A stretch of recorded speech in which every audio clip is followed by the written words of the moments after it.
It is a pleasure to address the International Education Conference in New Zealand. It is indeed significant that India is the country of honor for this year's conference. Education has always been close to my heart. I have seen and experienced firsthand the transformative power of education. I grew up in a remote village in India where access to quality education was limited. My parents, despite their humble means, understood the value of education and ensured that I attended school. I was the first woman from my village to receive a college education. It was through their unwavering support and the dedication of my teachers that I was able to pursue higher education and eventually serve my country in various capacities. This personal journey has instilled in me a deep belief in the power of education to uplift individuals and communities. Friends, education is not just an individual endeavor, but also a vehicle for social change and nation building. Education should be creative and touch all aspects of people's life, be it economic, intellectual, artistic, economic, social, or spiritual.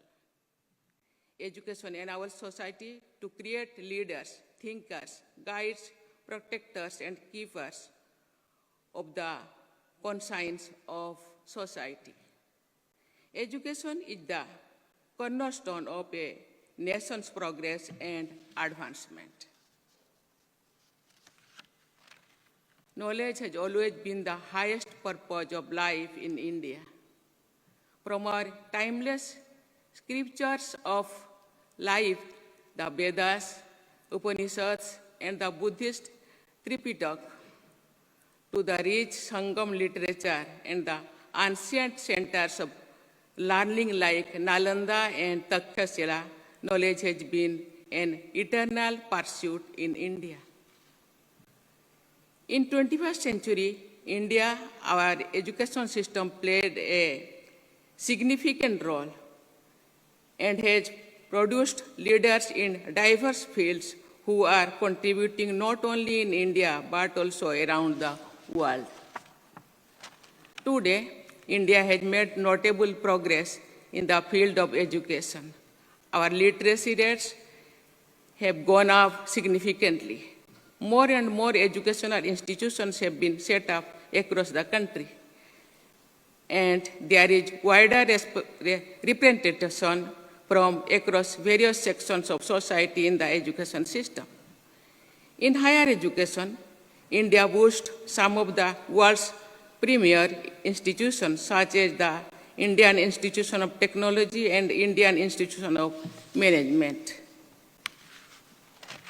These institutions have been instrumental in producing world-class engineering, scientists, managers who contribute to the global knowledge economy.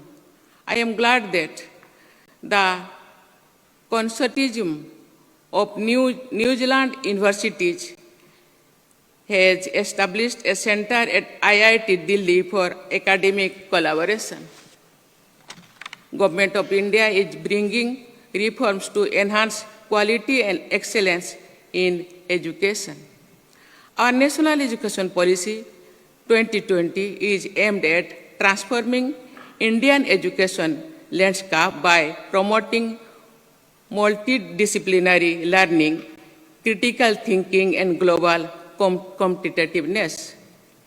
It also opens our avenues for greater collaboration with foreign educational institutions. New Zealand is renowned for its high-quality education with particular focus on research and innovation, inclusivity, and excellence. education remains one of the top service exports of New Zealand. In incorporation of Maori culture and language into the curriculum has not only contributed to its preservation, but has also enriched your education environment. Given the priority attached to education by our two countries, it seems natural that we have developed such strong educational ties. India and New Zealand enjoy a warm and friendly relationship anchored by shared values rooted in democracy and rule of law. Our rich cultural exchanges and robust people-to-people ties have played an important role in fostering mutual understanding and goodwill between our nations. Educational exchanges are an important aspect of our bilateral ties.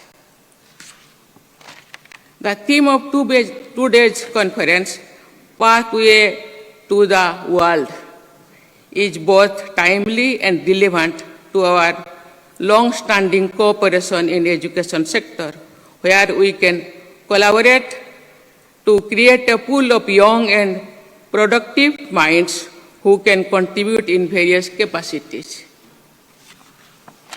Ladies and gentlemen, today India has a young aspirational demography geared towards gaining quality education. Indian parents aspire for the best possible education for their children, and it is indeed welcome that many Indian students are gaining access to quality education at various institutions in New Zealand. 8,000 Indian students are pursuing various courses across New Zealand, making it the second largest group of international students here. This number continues to grow. The acceptance of Indian students by New Zealand institutions not only underlines the value that the Indian students place on receiving New Zealand education, but it also demonstrates the value that Indian students are adding to New Zealand in terms of this country's economic growth and multicultural fabric. Both countries, therefore, need to work together to ensure that this success story continues. This would need regular exchanges between the institution, experts, and regulators of both countries. The New Zealand Education Conference offers a great opportunity to continue strengthening the ongoing cooperation in education and also for exploring newer areas of cooperation. With rapid advancement of technologies, our educational institutions may collaborate in digital education and technology integration, such as artificial intelligence and machine learning, vocational and skill-based training, climate and environment studies, cultural exchange programs, research and innovation. I am confident that the discussions and exchanges of this conference will pave the way for even stronger education ties. I will conclude here by conveying my heartfelt gratitude to Education New Zealand and to the Government of New Zealand for honoring India in such a special way. Let us continue to work together to build bridges of knowledge and understanding and for creating world leaders through our educational collaboration. Thank you. Thank you all.